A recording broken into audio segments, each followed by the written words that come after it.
Happy Friday morning, everybody. Thanks for checking into our latest TDR Trade to Black podcast. I'm your host, Shad Dales. Hope you all have had a great week. Lots to talk about here this morning. Some news involving the former CEO and CFO from Weedmaps. As well, we'll take a look at a number of other things, including Minnesota Governor and Democrat Vice President candidate Tim Walz, who believes it's a state's issue, but also added that if you vote Democrat, it'll be better for cannabis reform. I don't know what to think of that, other than it just seems like a whole lot of nothing. But let's get the takes on today's show and welcome in TDR co-host Mr. Anthony Varell. I know we'll get into that a little bit later, but I just shook my head when I read that headline. Yeah, there's a lot of things going around the sector right now. I mean, it's a complete risk-on environment. In the stock market, China announced that they're going full stimulus. China stocks are rocking, tech stocks are rocking, crypto stocks are rocking. Cannabis can't catch a bid. It's frustrating to say the least. I really do think it's just uncertainty. And we're going to get into it later in the show, but I mean, what we saw from we heard from Tim Walz, I mean, I think it just adds to the level of uncertainty, but let's not go that deep off the top. I don't want to get into it, especially from what I learned last week. It's just once you get a chance to see, like when you walk down in the hallways and you see it firsthand as to like what's going on or what isn't going on, and then when I read a headline like this, I'm just like, well, there was even crazier headlines this morning from Marijuana Moment, but we can get into that headline once we get to the talk about the Wyden bill. But yeah, there's a lot of stuff circulating around the sector right now. There's a lot of momentum in the hemp space. There's a lot of conversation around the hemp space that could have implications on the cannabis space, but it doesn't look like anything is getting any less complicated, unfortunately, anytime soon. Yeah. Christopher Brady writes, TDR Trade to Black podcast is going to get picked up by MSNBC one day. Watch. We do not want to be on MSNBC. I can tell you that right now. I like distribution, but I got mixed feelings. Kind of like your mother-in-law going off a cliff. You got mixed feelings on that one, but MSNBC is I'm not even gonna. I don't want to get into the politics BS, but not a Morning Joe fan. Let me put it to you this way: I don't want to be on Fox News, and I don't want to be on MSNBC. I think they're both just as bad. Yeah, so I know that's a priority for us. Barstool, El Pres, if you're watching this, pick up the channel. Yes, we know cannabis, and we could definitely add some value to the Barstool network. Absolutely. Stocks, cannabis. We're in Washington. We talk to these people. We'll get the microphone in front of their face. Hopefully it's something that we consider because we want to branch out our name and distribution. But look, let's jump into the wire here today on Trade to Black. Begin with news involving popular cannabis finder site Weedmaps, involving both their former CEO and CFO, who basically had to pay a pretty substantial penalty fine. You want to maybe share with us what this is all about? Yeah, I mean, I think it was the two ex-executives in the company. They were caught lying about their monthly active users. Caught red-handed by the SEC. The company was fined $1.5 million. The individuals were each forced to pay a $175,000 fine, and they're barred from being directors or executives at a publicly traded company for 3 years. So they inflated numbers. They lied. Let's be honest. They didn't inflate. They lied. There's a stark difference. This is something that's, I don't want to say it's common practice, but when you're in the startup ecosystem and when you're talking about your monthly active users and your active users on your site, you can fudge numbers to an extent. If you're a private business and if you don't have regulations of a publicly traded company. Yes. If you are a publicly traded company, you have to be, let's say, this might be extreme, but you need to be a bastion of integrity. You cannot be lying to the public market. You have auditors and you have regulatory bodies to answer to. Your monthly active user metric is your most important valuation metric for a business like Weedmaps. You cannot lie to the public and lie in your quarterly reports with those metrics. Does the punishment fit the crime? I don't know. I mean, substantial enough, you think? $175,000 coming out of each of their pockets. They didn't accept guilt for lying. They kind of just What'd they make off accepted the that, fines. That's the thing. Yeah, I mean, you never know. It's a bad spot on the industry. It's a bad thing. It's a bad headline for Weedmaps. Just don't lie. I mean, your business is going to do what your business is going to do. And if you're a public company, you're an idiot. It's very ill advised to be lying as it relates to your business's metrics. Remember when Jake Paul came onto the scene with that Mike Tyson, Roy Jones Jr. fight? That's going back like maybe 4 years ago now, probably at least. Time flies, but that's when I really noticed Weedmaps as far as the name. They were all over and sponsoring that event, and I thought it was going to be the next big thing, but would appear to be kind of like the Google of cannabis. It never really turned into much. I don't want to say it didn't turn much into anything. It's just been a lot of turmoil surrounding the company, don't you think? Yeah, Weedmaps were a true early mover. Weedmaps have been around in the industry forever. They were the headline sponsors of MJ Biz. Yep. Year over year over year. They got bigger and bigger and bigger, and you could see their progression within the conference circuit, within the industry. Great company, great. I don't know if I would call it a great business model, as I'm pretty sure they don't make a lot of money or generate a profit. And they got their lunch eaten by a couple of competitors that came in. But I mean, yes, as far as in the early days of cannabis, being able to discover dispensaries, seeing reviews on dispensaries, and being able to see reviews on products via a native app was immensely valuable. But the walls came down on the garden as the industry expanded, and they didn't really grow with the times. Do you use Dutchie at all? I don't use any of those apps. Dutchie, Weedmaps, none of them. I mean, I personally would go any city that I go to. I don't really trust the reviews you see online. I'm going to Google cannabis dispensaries, go find the cannabis dispensary, actually go there. Yeah. And I'm going to talk to the bud tender and see what the deal is with the products that they're carrying, what's hot, what's working, what I should try.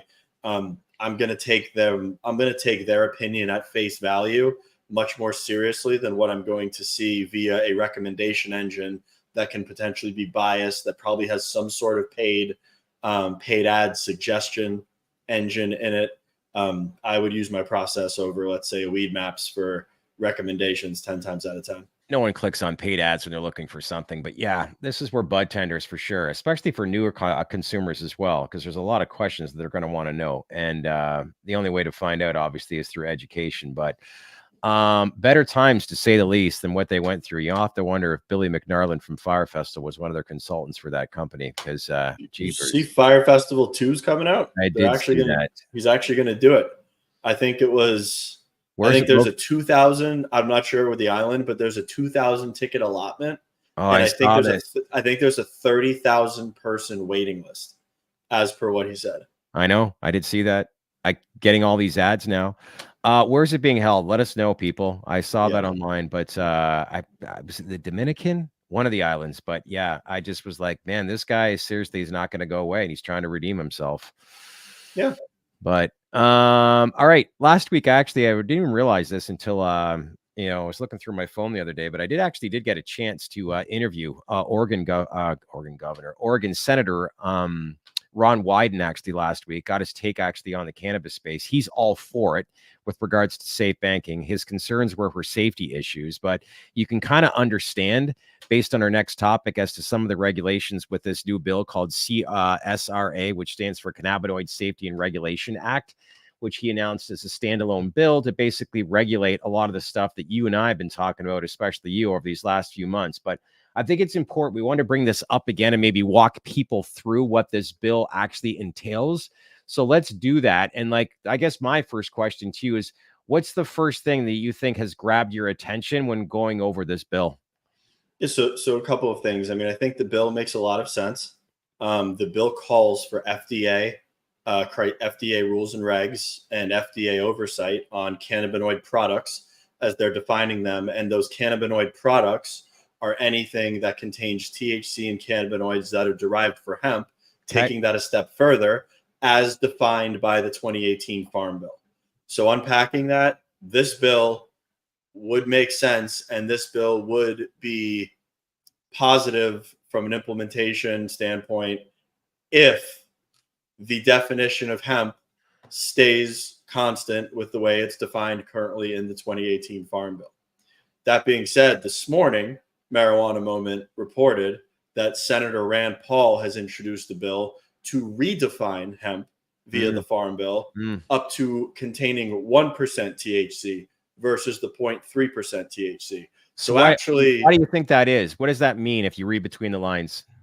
Because that would then create efficiency within the industry, as you would then be able to deem hemp, you would be able to deem flower with a higher percentage of THC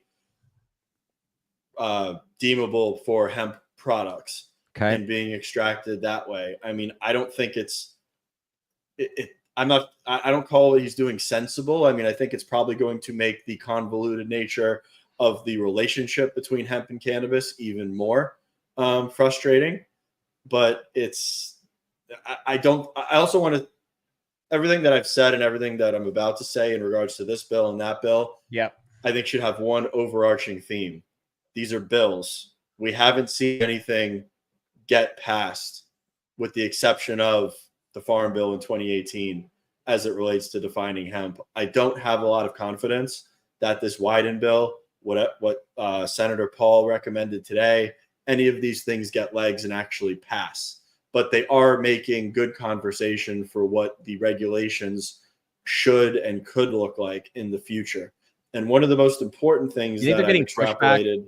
Any pushback whatsoever? Like when we look, we had Adam on the other day, and he's like, I'm all for this, especially when you think about the naturally derived beverage companies that want this done the proper way. But these are hemp farmers that basically build and grow all of the crop and basically sell it off, where basically people are spraying a lot of this distillate 8, which is completely out of their hands. So that's where the issue is right now. Am I understanding that correctly? As far as like, the issue's not necessarily with the farmer, and the issues like cannabis space has. You maybe want to explain a little bit more if I'm not really explaining myself all that accurately. I think you were trying to create the point of delineation between synthetics and naturally derived cannabinoids. Yes. That doesn't matter to the farmers. The farmers are going to sell the hemp regardless. Right. So the problem is when you get into the synthetics, there are metals and there are free radicals that are present within the synthesis process when you're chemically altering THC to yield HHC, delta 10, delta 8, THC 0, and the likes of the synthetic cannabinoids that are untested. Not only untested from a purity standpoint, but also untested in human consumption applications. This bill, which would also outlaw THCA flower, which is an important part, which I think will be a sticking point within the legislation. This bill outlaws pretty much all synthetics with the exception of delta 8 and delta 9. The THCA loophole, the THC loophole would actually be closed, and THC would include delta 8, delta 9, delta 10, THCA, and HHC.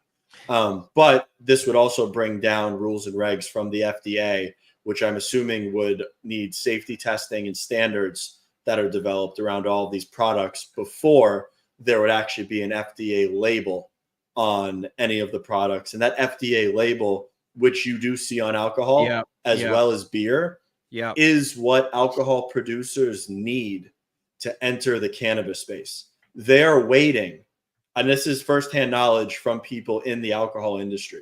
They are waiting for the FDA to create rules and guidelines and that little label that they can slap on a product to be able to participate in the cannabis industry.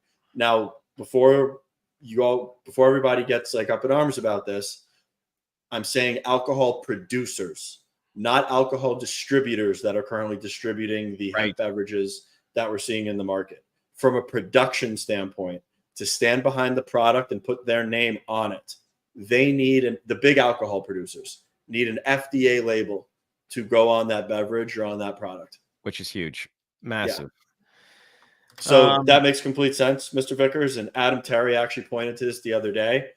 They're only using hemp to create these THC products because it's legal via the Farm Bill, and they can. They get much, much greater efficiencies from using traditional cannabis. Unfortunately, traditional cannabis right now is a Schedule I narcotic as it's defined on the federal level, and hemp on the federal level is legal via the definition in the Farm Bill. That is the only reason why they're using hemp. If it was an even playing field, hemp would not even be being thought to be used in this equation as an input product versus traditional cannabis. Big ag and tobacco. That's what you're dealing with, obviously, the hemp industry. And with the backing of that, like, name me a farmer that's under the age of 35 years old. You think about older generations, and if they have a sustained business model for generations that they've done, especially in states like Kentucky, that's not going to change. They view cannabis differently. So that's why 100% are producing hemp to produce THC products versus cannabis. I also think it's very important here to not place blame. And I've thought about this a lot recently. I think it's very important here not to place blame on the farmers and not to place blame on the market participants that are actually. I'm not saying you. I'm just saying I've been guilty of this too. They're operating in an industry and they're operating under a framework that was federally passed. This is law in the United States. They didn't. Somebody just got creative. They got lucky. They got lucky that this loophole was put into the Farm Bill and that it passed and that it's stuck. And they're taking full advantage of that. Who's sitting there with their hands out, kind of flailing in the wind on the other side of the equation? Happens to be the industry that all of us are invested in and that we have a big interest in moving forward, which is the state regulated cannabis industry.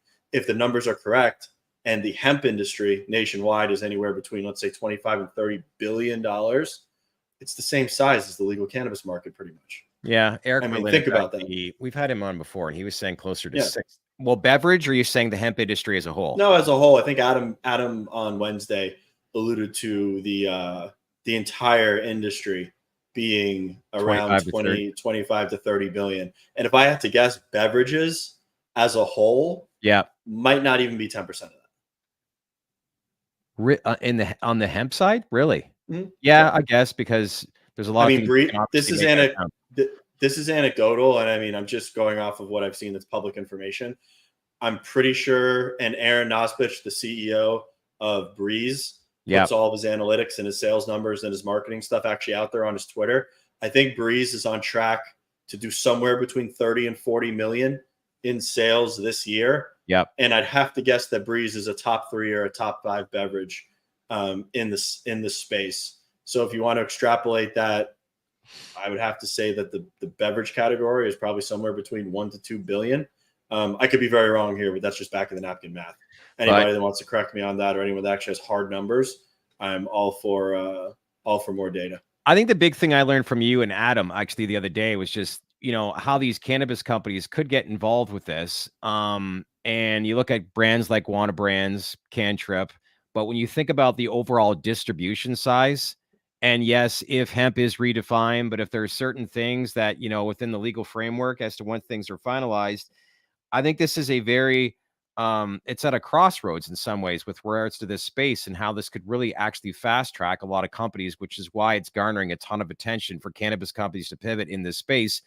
Because like you said the other day, you feel safer buying from a typical branded brick and mortar store versus going into an actual cannabis dispensary where there's 25 cameras on you. So I think it's doing the brand a disservice. And this might be a strong statement, but this is just my opinion. I think that any of the MSOs that have household brands that are not currently in the Delta 9 direct to consumer space via the gummy form factor or via the beverage form factor are doing their company a disservice. Not you believe they are doing a disservice. 100%. Not from a revenue standpoint. Sure, they are privy to generating a decent amount of revenue. When you talk about being able to produce Delta 9 products at scale, D2C, intrastate, it's a lucrative business that they can probably plug into their marketing machine in several different ways. Will it cannibalize their dispensary business? I don't know enough about the internal nature of these businesses to understand that quite yet. But I said it when Select launched. The smartest thing that Matt and Boris did was getting that brand out of the dispensary and into big box retail and into the eyes of mainstream consumers. That is the most important thing that hemp products can do 100%. for MSOs. 100%. You're now taking the walls down. You have the ability, granted it is a little bit curtailed when you talk about the large ad platforms. They still have regulations around advertising cannabis. Yep. But Curaleaf now has branded product in Total Wine and Liquors. And I'm using these names just as a top line example. It's not necessarily where they're actually selling them, but they are in big box and they are in liquor store. Curaleaf now has select product in ABC Liquors. The foot traffic and the brand affiliation that you get by having your products in those stores and in front of consumers that aren't necessarily going to seek out your product is immensely valuable. Immensely. And Curaleaf is probably, I don't know this, but I'd be willing to bet Curaleaf is also going to do a case study on consumer traffic that comes from the purchasing of those Delta 9 gummies or the purchasing of those Delta 9 beverages. And does that consumer on a percentage basis find their way into the dispensary? Yeah. I'd be willing to bet that there's a certain number of the consumers that do convert, then do find themselves purchasing for the first time in a dispensary because of the product that they found from the hemp-derived market. Can't help but agree with you. TDR Trade Black podcast here on a Friday morning. Shad Dales here with Anthony Varell. Give this man some likes and some comments because this is a consumer. Anthony, you know this space inside and out, and it's just basically consumer behaviors on what you've bought, what you look for. You speak based on experience, and I think that's why we're getting a lot of comments as to why people are agreeing with you right now. But again, spot on. If you want to obviously start to build down the barriers, it's like get in front of some of these mainstream brick and mortar branded stores and just, obviously increase the overall distribution size as to what you're doing. That's how people start to like view and look at it differently. It's also creating a more welcoming environment. Like 100%. Going into a dispensary, especially, I mean, in Florida, I'm just using it because it's obviously where I live and where I purchase, and it's medical, so this might not be the best example. Yeah. You go into a dispensary, most of the product you can't even see. Like you go into a liquor store, the product is right there on the shelf. You can pick it up, you can look at it, you can read it, and the walls are coming down. You don't have to go in there and talk to somebody and get educated on it. You can kind of just make your decisions yourself. It's a much more friendly, welcoming shopping experience to go into big box retail than it is to go into a cannabis dispensary. If we see more MSOs get in this space with hemp beverages, what do you think happens to the overall cannabis beverage landscape? If they're building something that like that, how do you see that kind of like branching out? The cannabis beverage landscape is not going anywhere unless it gets regulated out of existence. It's going to get bigger. It's going to continue to get bigger, and you're just going to start seeing it everywhere. I mean, it's going to go from liquor stores to find its way into C-store, to find its way into grocery, to where. And so I said this. I said this. I think 2 years. I said this. I think 2 years ago. You are going to see hemp beverages at every music festival, sporting event, maybe theme parks. Granted, that might be a little bit of a catch-22 as there's a lot of kids around and they really are going to have to get comfortable with the products if you want to see them there. But I think music festivals and sporting events in the next 3 to 5 years, granted, they can actually ensure the on-site consumption, which we know that there are certain people working to get that accomplished.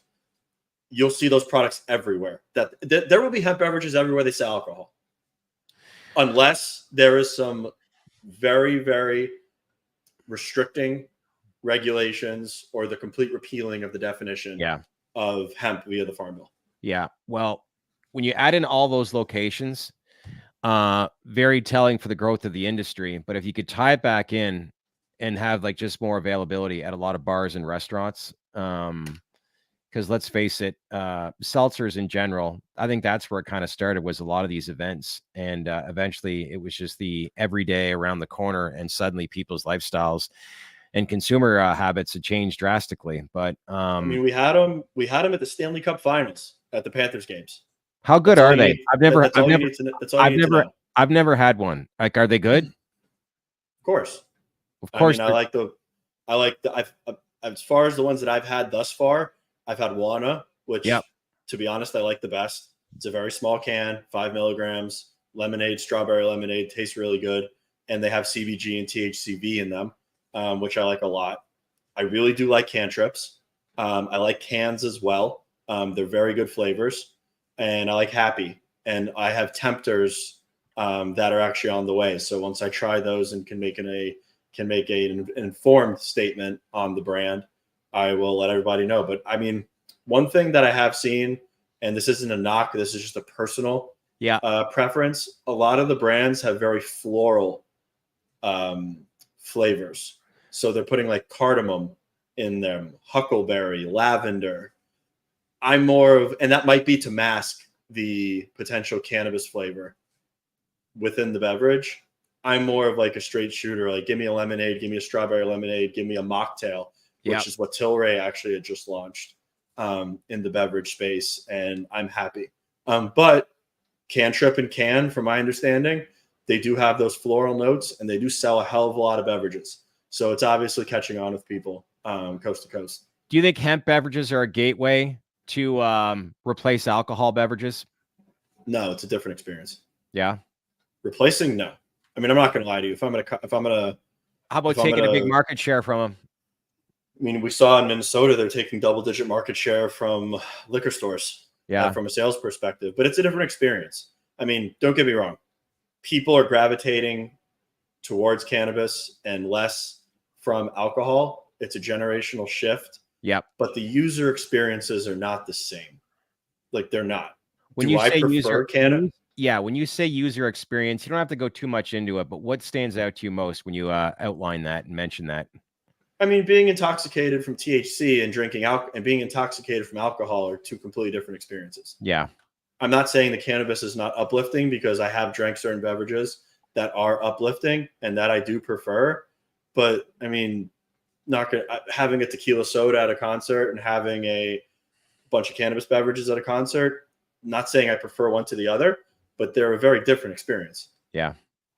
I'd rather have a cannabis beverage at a sporting event, at a restaurant, if I'm hanging out at my house with a bunch of friends that I have over and like barbecuing. Yeah.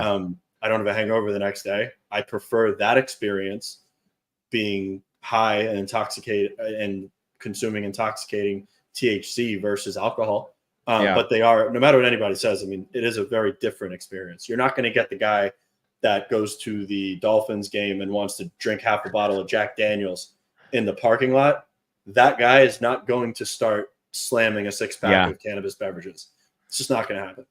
Irish Avenger, right? And Avenger writes, Cantrip does better than Happy on those unique blends. They do. I will agree. I will agree with that. I do like Cantrip's flavors more than Happy's. Anthony Gambino, yes, generational change. Guap writes, if you are into making impulsive, regrettable decisions, I recommend sticking with alcohol. All right. I guess we know what side of the fence he sits on.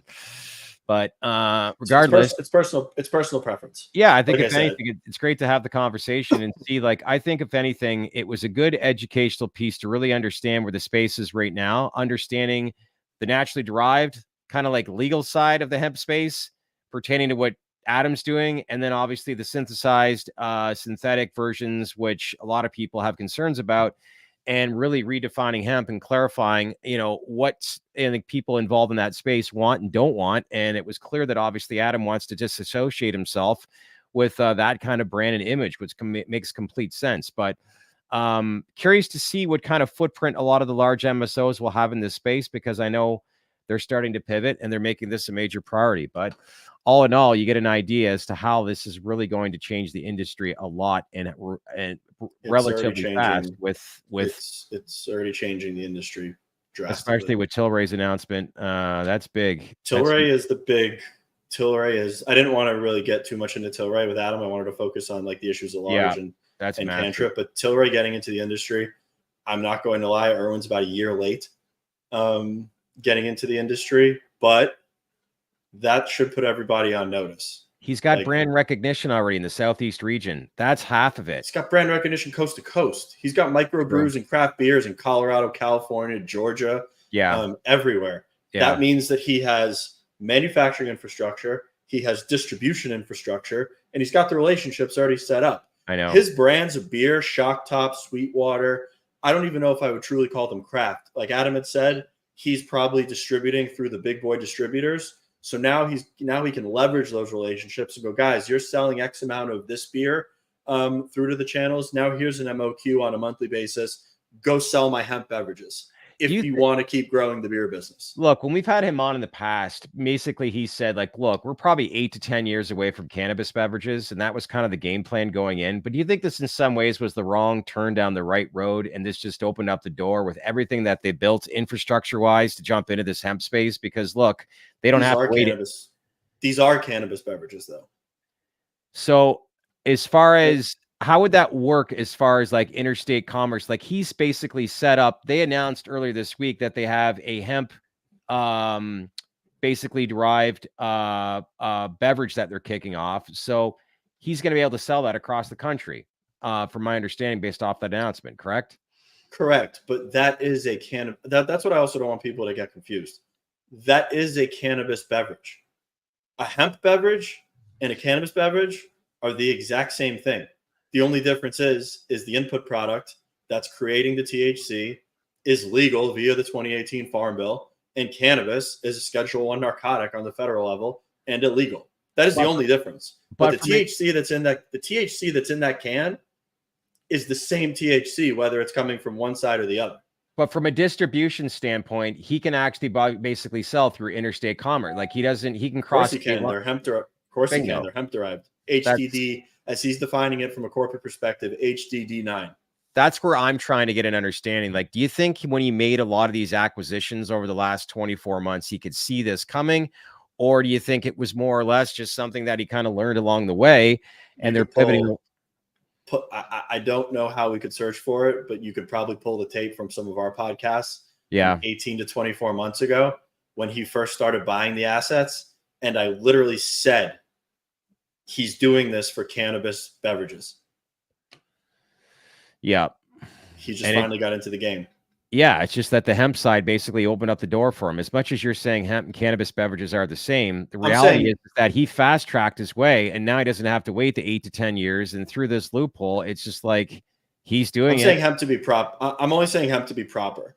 And to be honest, I don't like saying hemp beverages. They're cannabis beverages. The THC in that can is the same THC, whether you extracted it down from state regulated cannabis or whether you extracted it down from hemp. That THC is molecularly the exact same thing. Yeah. As a runner, while the highs are different, it isn't enough of a difference for the following day feels. Good point. I don't drink alcohol anymore because I don't like getting hungover. I hate it. Guap, actually, I just got a text from Gretchen. Gretchen, you actually had a great comment about how people from Washington can't keep up with the science. But last week's guest, Dr. Eliza Beast Brevard Rodriguez, who we talked about the challenges she was having in New Jersey with regards to getting a license and paying a 280E once that was up and running. She was concerned about possibly declaring bankruptcy before her doors even open. Well, guess what? She finally was awarded her license after 3 years of red tape in New Jersey. Her grand opening is going to be on October the 12th, 36 Congress Street in Jersey City, New Jersey. That is welcoming news. You know what I take from that? It pays to go to Washington and to get in front of the right people. And that's exactly what she did with Senator Booker.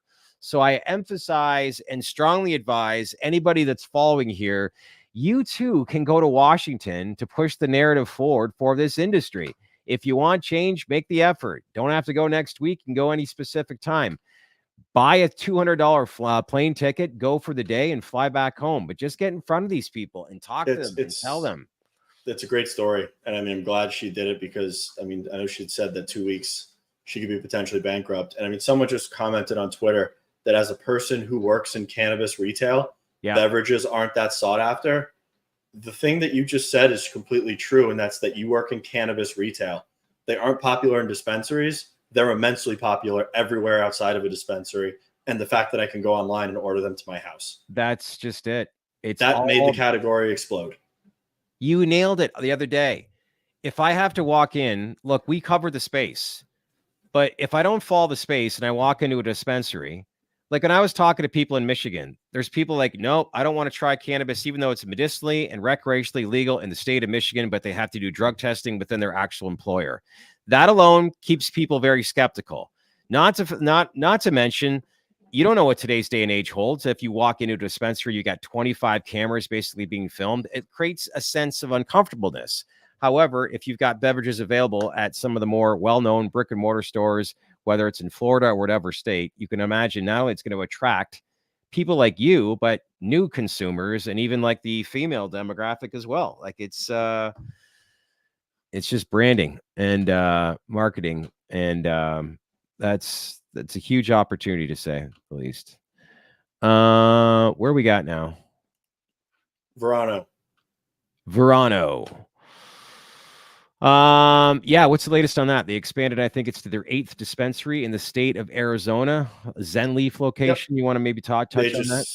They just opened this location. This wasn't an additional location from my understanding. This brings them to 8 dispensaries in Arizona, as well as 90,000 square feet of cultivation within the state. I mean, this signifies that Verano is doing well, and they're looking to capitalize on Arizona.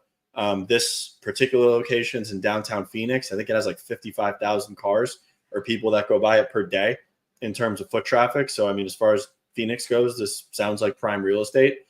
Great to see them expanding and not expanding, but dialing in and streamlining what can be a major market for them. And one of the markets that they obviously expanded via the acquisition of the assets from the cannabis. Right. So this brings them up to 8 overall. Strong footprint. What do we know about, it's a state that we don't talk about a lot about, and went adult use, I don't know how many years ago now, but is there anything that stands out to you about this market and why it's lucrative? So from what I know, operators that have strong branding, have efficient operations, and are very, very disciplined at running their businesses are competing and are making money and are commanding market share in Arizona. Yeah. Also, location is everything. Yeah. Don't know much about it outside from that. I mean, we could obviously reach out to the Verano guys. I'd actually like to get some commentary from Darren, Aaron, or George on why they're going deeper into Arizona and what they're seeing in Arizona, as it's obviously paramount to their strategy moving forward. And they're seeing something there that's making them go deeper in the state. Yeah, be curious to learn that. Arizona. Jason Vidati, excuse me, who had on a couple of weeks ago. He's had some great success in that market, to say the least. Yeah, harvest, and then he's back there with story. Yeah. Gretchen writes, it's not just branding. Dispensaries do not look inviting to a curious first timer. The rules prohibiting windows out from because you can't show the product makes them look like cedar bars or strip clubs.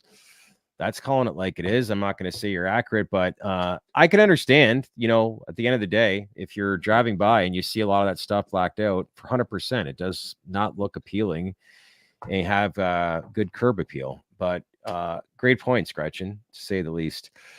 All right. Final topic here today involving, as I said off the top, Minnesota governor and Democrat vice president candidate Tim Walz, who basically in so many words was saying that it's an issue for the states when it comes to passing a lot of legislation pertaining to safe banking.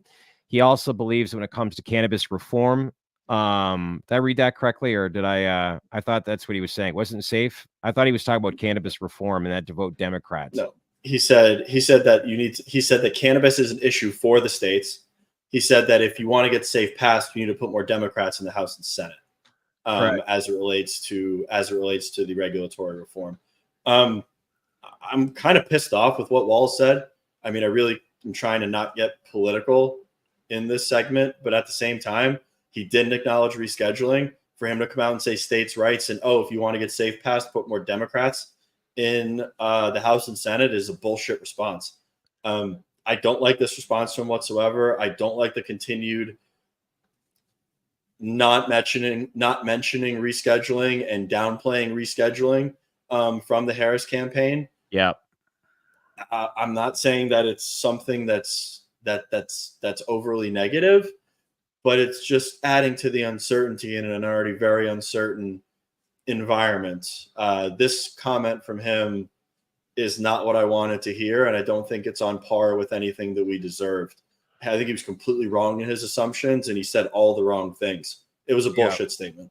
Gretchen, do you not think this is just sidestepping as what we saw last week? But when I read this, when it comes to legalization, it's just nobody wants to put their name on anything. That's all it is. Just pass it off. It's up to the states. But if you want cannabis reform, vote for us. When really, what kind of history or like proof of facts can you show that gives me a reason to vote Democrat pertaining to this particular subject? And there's nothing there. There's nothing. Zero. But I think it's what's this say? Because I know we've asked, and feel free to comment too, Gretchen, if you can. We're actually going to have Gretchen on next Wednesday, the podcast, her first debut on the podcast, which is going to be great. But, I look at this and I'm just, lost my train of thought for a second there when I was actually bringing up Gretchen's name. But I think ultimately, like I said, it's one of those situations where, it's a lot of senators continue to sidestep. I don't know what this industry is going to hold, who you vote for on what party pertaining to this, but we all know within the first 100 days of whatever administration is going to be at play, cannabis is not going to be a major priority as they start to implement their new policies once whoever enters into the office, right? Yeah, and the more I think about it in terms of rescheduling, it doesn't matter what either party says right now. We're going to the ALJ hearing on starting December 2nd. Rescheduling's fate is going to be decided by that ALJ judge and what comes up at that ALJ hearing. Yeah. Kamala Harris can't change that outcome. Donald Trump can't change that outcome. One of them can be more favorable on the outside of that with who their AG is and who their DEA head appointee is in terms of friction that we can see outside of that ALJ hearing being completed. But the reality of it is neither of the presidential candidates can influence the outcome of rescheduling at this point. It's just an equation of whose human capital, once they're put into office, is more friendly for the industry. You and I have talked about this before, and this is where I got distracted reading comment, and now I remember what I was going to ask. But, when you think about just some of the reasons why the Harris administration, and we were questioning as to why they haven't commented on this particular topic, especially since Trump has, what's this basically tell you based on Walz's recent announcements? Like, to me, was there certain lobbyists that basically came in and said, focus on this, and this is not a priority, so just please pass, move on, and don't bring this up, even though there was a little bit of momentum pertaining to Kamala back in the spring with some of her takes on it, but it's been completely non-existent since. But what's your take, I guess, based on what he just announced? And does this pretty much solidify that this, we're never going to get some sort of comment or announcement regarding this administration pertaining to cannabis, even if they're elected? Well, my take is what I just said. I don't think that either of them can influence it, and they really can't. It's going to the ALJ hearing on December 2nd. It's going to be a long, drawn-out process. It's going to be months. It's not going to be days or weeks. And the fate of rescheduling hangs in the balance of the outcome of that ALJ hearing. And then it's going to be a function of whoever is in office. Is their AG and is their DEA head going to cause friction towards getting the final ruling done? That is, I don't have enough firsthand knowledge to the matter, or we even want to speculate on who's going to win the election and then take it a step further as to who they're actually going to appoint, because I don't know, and I know that no one else knows what those outcomes could potentially be. John Verville writes, maybe Harris was getting roasted, the polling on jailing people for MJ back in the day. Maybe that's why she's so quiet. Gretchen, Harris doesn't need to comment. This is her base. She's trying to bring over more conservative voters now, so she's not going to rock the boat. True. And that's where it is. It's completely true. And I think that's why, with the exception of Tim Walz saying that they need to put more Democrats in the House and Senate to pass SAFE, his talking points were the same as Donald Trump. They're the exact same. Exactly the same. Republicans need to vote more and get this a floor vote, and then it's vice versa. But the one and the only person that can bring a bill to the floor for a floor vote is one person, and that is the Senate Majority Leader, Chuck Schumer. So people are thinking that McConnell wants to basically stymie this and block this from passing. He doesn't have the authority right now. The Senate is basically controlled by the Dems, and that is where Chuck Schumer comes into play. And that's where it all lies in right now. But the conversations, as I said last week, involved a lot of pointing fingers. It's Congress's fault. It's the Senate's fault. Nobody wants to obviously co-sponsor this to get the final vote. It's trying. It's telling. And it's not going to be a priority anytime soon, especially heading into election season. And also on a different note for everybody that was interested, as per what we talked about in the last episode, Kim Rivers tweeted out from the Jeffco facility this morning, storm's gone, building's still standing. They're completely fine. And operations business as usual. There you go. Looked a little nervous there earlier this week, but Anthony Cogniglio. They got a direct hit from the storm. I mean, like I said, the buildings that they probably have in Jeffco are fortresses. The Cole memo, when you'll be in DC for the next ALG. Yes, we're going to go to that ALG hearing for sure. We're not going to be doing anything in October because they're on recess from now until the election. So there's nobody in Washington for the whole entire month of October. There might be an opportunity for us to go in November, but by the time the ALJ hearing starts, which is on December 2nd, if I'm correct, right, Anthony? December 2nd, the ALJ hearing starts. That is correct. So we will be there, obviously, on the first day, maybe the day before. So that'll be kind of our next. I don't even have the actual location as to where that ALJ hearing is actually located. Is it right in Washington, or is it in? I don't think it is. I have no idea. I think we had brought that up, and Gretchen had said it's right over the river in Virginia. Yeah. Anthony Cogniglio, good to see you. Happy Friday morning. Great podcast, actually, we posted yesterday afternoon. It talked about just interest rates and the 50 basis points that was announced coming down last week, what that means for a number of things involving companies as far as their tax implications, as well as some of the extended debt that a lot of these companies announced earlier this year. But it's a really good example on some of the numbers that we break down, and more importantly, just the cash flow positions that it's going to present for some of these companies as interest rates hopefully start to decrease more and more going into 2025. But yes, Shad did have the COVID strain knock you out like the flu. Yes, I was pretty knocked out earlier this week, but back, I would say I'm probably about 60%. But here we are on a Friday. Rand Paul. Just one last note on the Republican side. Rand Paul's proposal is interesting, that he actually wants to juice the definition of hemp via the Farm Bill to triple the percentage that it is now. I don't know why he wants to dig. Well, I mean, I guess I do know why, but why he wants to dig deeper because he's from Kentucky. No, I get the idea of Kentucky, but what do you think is behind all this? I'm trying to really. I gotta read into it more. I mean, I just saw the headline this morning. Yeah. Which is kind of where I let it be. But yeah, it's interesting that he wants to actually become more accommodative to hemp, which, I mean, Gretchen's right, not happening. I don't think any of these bills are going to happen. From my understanding, Senator Paul also introduced pretty much the same legislation a year ago. Yeah. Shad only gets sick with the best COVID strands. Thanks, Quap. Any plans for the weekend? No, actually, I don't. I'm probably going to hit the driving ranges and going on my golf trip next week. But I will say, highly recommended the Menendez documentary. I was a little sick last week. I went through 9 episodes of that on Netflix. I'm so sick of watching like the true crime, how fucked up everybody else's lives are. Things that was an interesting one.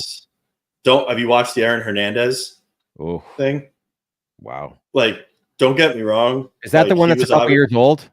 No, it just came out. Oh, is there a new one? There's a new one, another new one out? Yeah, it's the same people. It's on FX. It's the same people that did the OJ story with Cuba Gooding Jr. I mean, don't get me wrong. Like, Aaron Hernandez was obviously a very troubled, psychotic person, but he doesn't deserve the way that they're portraying him on that show. Like, it's crazy. it's crazy. Speaking of, I don't like watching the true crime, murder, rape, cult shit that everybody's into on the streaming platforms. Gretchen writes, "Shut your mouth. True crime is the best." There is someone. The one about Vince McMahon is pretty damning. Where can I see that? I actually saw that online. It's not out. Is it not out yet? The one on Netflix, there's going to be like a 9-part documentary on Vince McMahon. Now that I'm interested in, because I think Vince McMahon is pretty interesting. What is he? He's got to be suffering from something. I've looked at him like some recent pictures. He's like, he's old. I know, but I just can't believe how fast he's gone downhill. Like it's just. I think he's 80. Is he 80 years old? Vince McMahon is. Vince McMahon's relatively. I saw him walk out with a cane. What was the fight? I could be wrong. It's 79. Vince McMahon's 79. So Father Time's catching up with him. When was that fight between Ngannou and Tyson Fury? Was it back last? It was last. Anyways, yeah, I saw him walk out and he looked pretty. I was like, wow.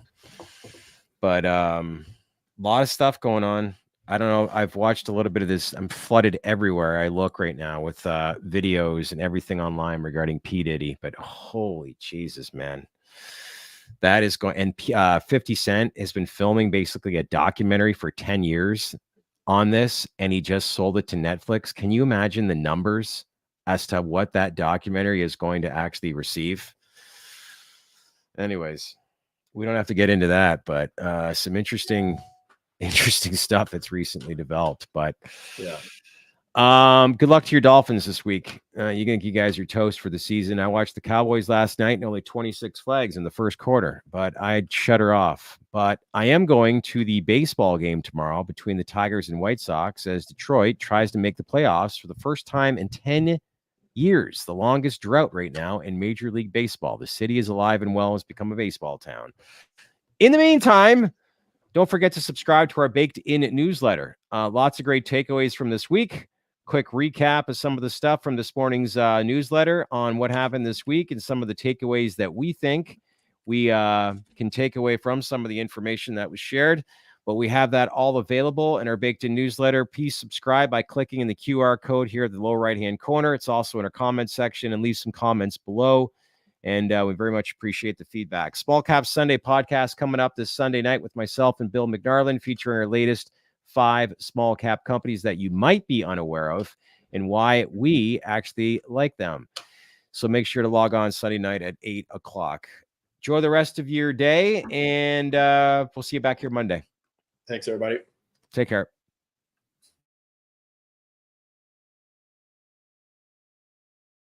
Hey everyone, thanks for watching our latest podcast. Lots of momentum building. You guys getting all excited? Leave comments below. Again, we want to take this viral. Smash that like button and make sure to click on that bell for all notifications as we start to bring on bigger and bigger guests. Don't forget to subscribe to our daily newsletter, the Baked In newsletter, by logging on to thedalesreport.com. And we want to take this viral, as I said, and make this community grow. So make sure to subscribe on that channel, because we wouldn't be here without you. Thanks again, everyone, for watching.